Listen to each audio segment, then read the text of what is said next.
Many of us feel we're in love with someone because of the phone. But the person in real life, I've come across so many who've got married as a result. A few have been happy, but a lot say, it's not who I thought it was. You know why? Today, like you have Photoshop, you also have akhlaq shop. Which means somehow their akhlaq is shopped. You think that they're really amazing. And when you live with them, they ignore you. They're on the phone with someone else. And you start thinking, so don't be deceived by the phone. You know, when someone says, I love you, wallahi, so many of them are just saying it because it's just like saying, hello, hi, how are you? And you know what I love you means sometimes nowadays?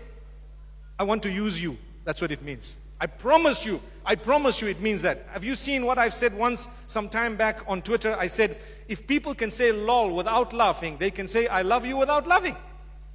And I think a lot of people caught on that.